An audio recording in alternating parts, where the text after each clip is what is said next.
Greetings, beloved, and welcome to our Wholesome Wednesday. Thank you so much for watching. Thank you so much for subscribing. Thank you for liking. Let's continue to engage. Let's continue to share and give reviews and feedback. We really appreciate the feedback that you are giving us, and it keeps us going. So today we are back, right? Today is Wholesome Wednesday, and we are continuing on the commandments, right? We're about to finish. So we are looking at these commandments, thinking of what the Israelites actually had when they were given these commandments, number one. Number two, how so much we have taken the commandments in a negative light, not understanding that the commandments are there to liberate us. We have always thought that the commandments limit us, right? But the commandments are there to give us freedom, right? If we follow those principles, right, we will experience freedom in our lives. We will be living a life that is free. Because remember, these commandments were given to a people that had been slaves for more than 400 years.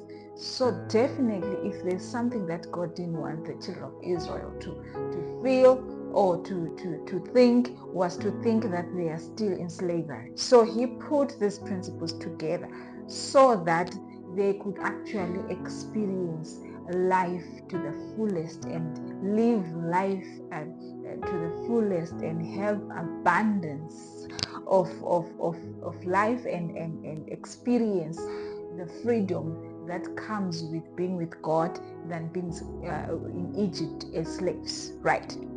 So today we are looking at the commandment that says, you shall not have any idols. You shall not make any graven image of anything on earth, or it could be in heaven above. Nothing of that sort. So what did the average Israelite hear, right, when this commandment, right, was given? So remember, this could have been confusing to the children of Israel.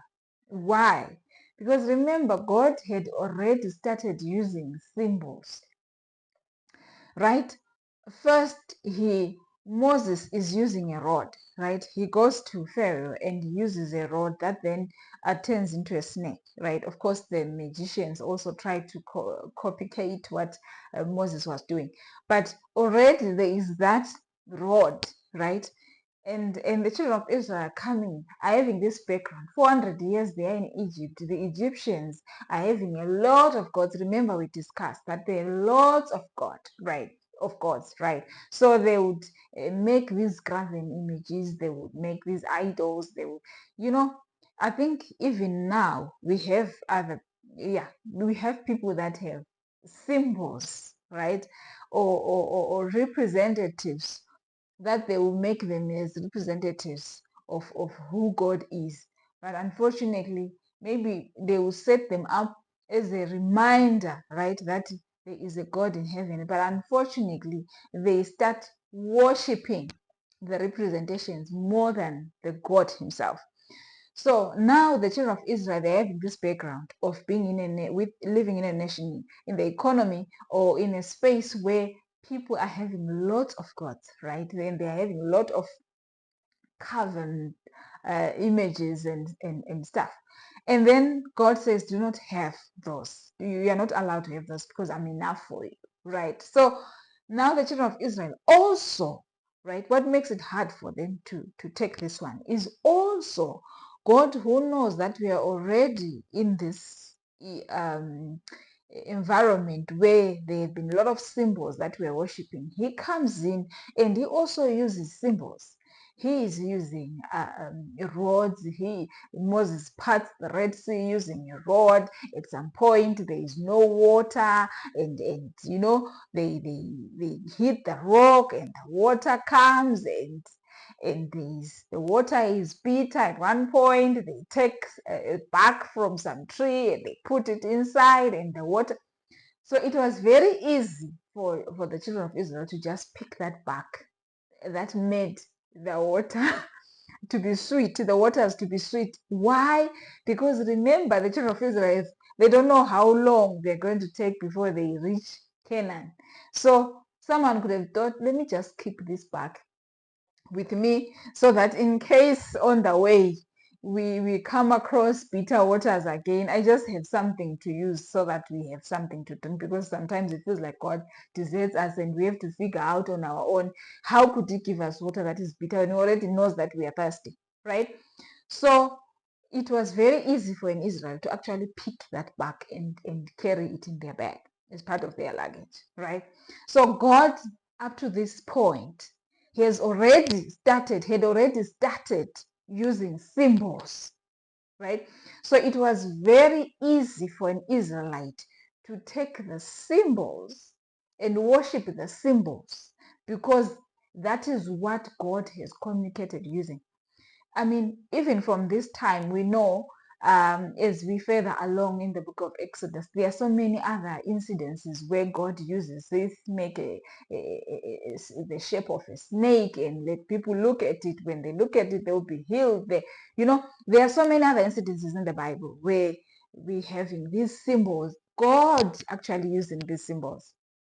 So it was very easy for an average Israelite to actually worship these things. So that is why this was very important for God to actually bring this principle up, to say, do not worship, because he knew that he had already started using symbols and they already have a background of worshiping symbols, right? So it will look like that they are still within the same religion where they have to continuously be worshiping the symbols that God had used. And God wanted to differentiate himself from the rest, right? That no. When it comes to me, the symbols that I use, you do not have to, right? I'm the one who created the sun. You are not supposed to worship the sun. I'm the one who created the moon. You are not supposed to create to worship the moon. I'm the one. You are not supposed to have idols, because those, they divide your attention. And you think that the children of Israel at this time, of course, they are having God with them in the wilderness. Why would they want to have other gods? But that's human nature. You and I today, God, sometimes or most of the times, he is giving us tangible, okay, the kind of blessings that we can touch, right? Sometimes we even worship the places, the previous places where God came through for us. When we are in trying, in difficult times, we go back to the same spots. Yes, sometimes it's okay to go to the same spot and pray and say, Lord, I remember at this time, at one point in my life, I came here, I prayed to you asking for this thing, and you gave it to me, right? I'm grateful. And today I'm praying for something else that is different, right? But you find that we start reverencing the place more than we reverence the one who came through for us. So that is what God is talking about, that we end up reverence. Sometimes, us today, we actually worship the blessings that God has given us. God, we pray to God, and God blesses us with whatever we're crying for, and even sometimes blesses us more than we ever imagined and thought, because we never thought we deserved those blessings. But God, through his love that he has for us, and the good, right? He says, for I know the good plans that he has for us. For he says, for I know the good plans that I have for you, right? In Jeremiah 29:11. So throughout, through the goodness of his heart, he comes through and he prays the prayer for us, and then he answers that prayer himself, right? He asks himself of that blessing for us, and then he answers it, and then he gives us this blessing. But then we find ourselves worshiping the blessing more than the giver of the blessing. And this is because you might look at these and say, but we don't have any idols. We do not worship these idols. We do not have any graven images. But we are more sophisticated now. Our idols are more sophisticated, right? They might not be exactly like the ones of the children of Israel, where you touch, right? In terms of you have actually curved a calf, right? No. Ours are sophisticated because we are actually using the blessings that he has given us. And then we start worshiping those blessings more than God himself. And that's how God is coming through to you and to me and saying, do not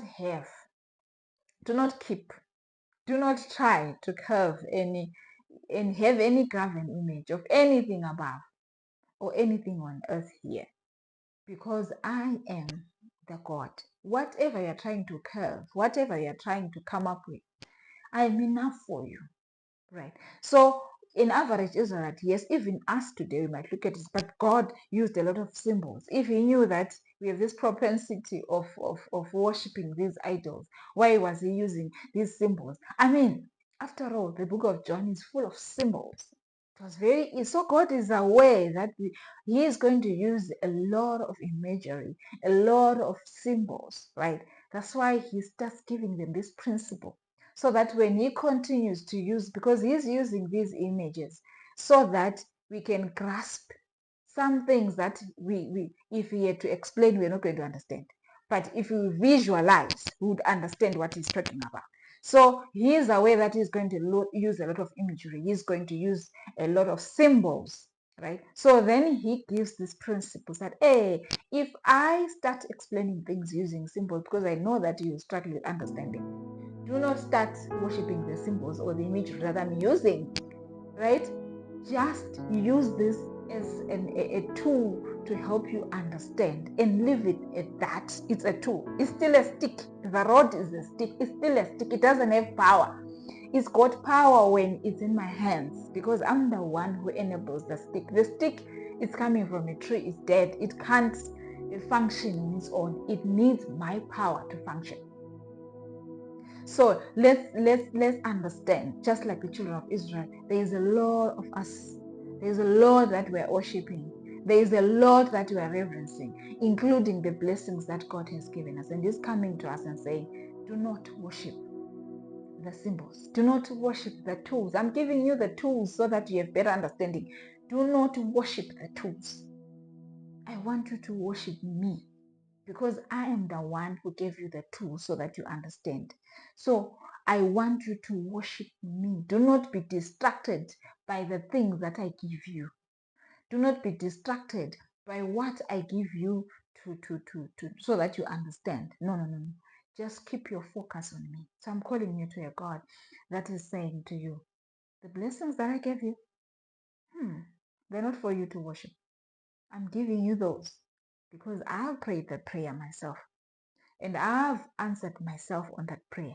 And I have wished these things for you. And I have given them unto you. Not because you are even aware that you are capable of receiving these things, but because I'm a loving God that cares for you and I'm faithful, right? But I'm not giving you these things so that they take you away from me.